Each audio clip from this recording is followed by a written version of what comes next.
Hey there, folks. Santee at the Arizona Ghost Raiders here. Card cheating in the Old West, Part 2. There's a lot of information. By cracky, maybe we'll even have a Part 3.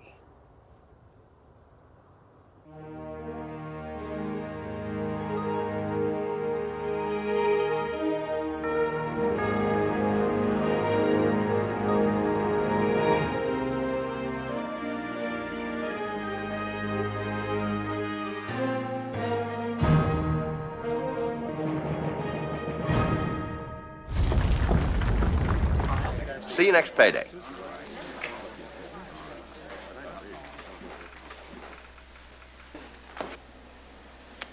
Somebody dropped that? You did, you son of a bitch! Hang that cheating card show! Last week we covered Cheating at Pharaoh. It was a common card game found in gambling houses and saloons in that era. Western cinema leads us to believe it was actually poker. In fact, trying to find clips for the last episode became increasingly difficult due to that. Not a lot of movies show the game of Pharaoh. And the lovely queen, the loser. Poker is a very old game. Its popularity in America brings up images of riverboats on the Mississippi or fancy gambling joints in New Orleans. Well, both of these are true. By the 1870s, poker was becoming pretty common as a private game in frontier towns. The stakes and the bets were all agreed upon by the players and whoever is chosen to be the dealer. This is the problem. Just like Pharaoh, there were professional card sharps out there preying on players, and there were a number of ways to cheat. Dealing seconds or from the bottom of the deck were common sleight of hand moves. Let's consult a pro on this. Well, my friend Santee asked, what would it be like to get caught cheating at the table?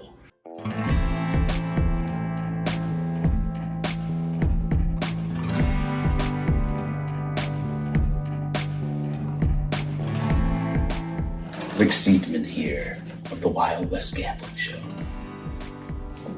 And I'm going to show you all how to catch a cheater.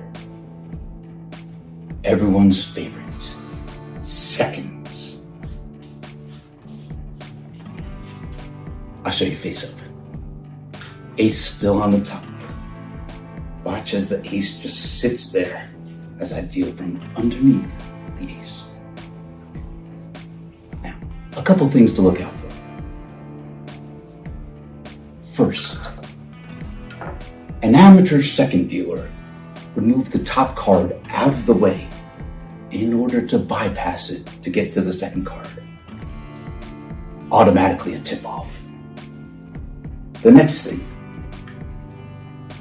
the thumb crosses on the top. Doesn't matter how fast it's done, how good it's done. If you see a thumb crossing on the top, you know they're a striker. That's right, these are called strike seconds. Third issue, leakage. Anytime you see any leakage in the front of the deck, you shouldn't see that if it was coming off the top. And the last issue of an amateur second dealer. This is called neck tying, as if you're reaching up to tighten your bolo tie. There's a concept called hiding the smaller action with an even bigger action. This, maybe you can't see it happening, but sure is suspicious.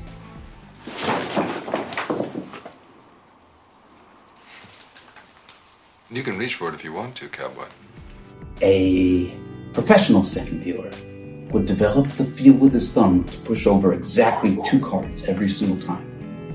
Now, during the retraction of the top card, I have about 5 microseconds to make contact with that side brief.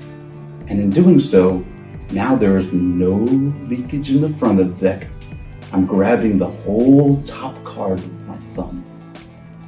And it is almost undetectable. You still have the ace on the top. That's right. And of course, these are not all aces. We can step it up a bit. A pair of aces on the top. This might not have been done in the Old West, but I'll show you here today. You might not see it too many other places either. We have both aces on the top. Holdouts were cards that were hidden on a person until it was convenient to sneak it into play. Hold out. He's all yours, Sheriff. A few ways to pull this off was the card up the sleeve, palming a card, or using the Keplinger device. Yeah, this contraption is a series of wires and pulleys that connects under your clothing to your lower extremities. The action of spreading the legs pushes the card into your hand from your sleeve. Marking cards was also popular, and sometimes difficult to prove. Even tinted spectacles could be worn that revealed what the cards were from the back. It might surprise you to know that there were books on how to cheat. Yeah, this one, The Secrets of Cheating by John Neville Maskelyne, published in 1894, was useful in my research.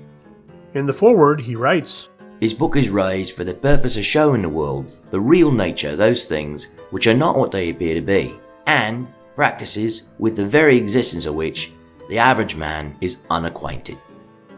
Another game we will talk about in the future is 3-Card Monte. This, like the shell game, is built on cheating.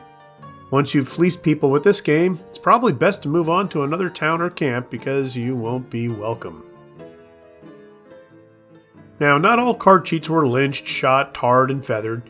Look, keep the money. Just give me my horse and I'm on my way. You'll get your horse and the smell of a rope. Some folks knew that it was going on, but played anyway. One whimsical story mentions a gambler named Canada Bill Jones who was told he was being cheated. He responded, "I know, but it's the only game in town."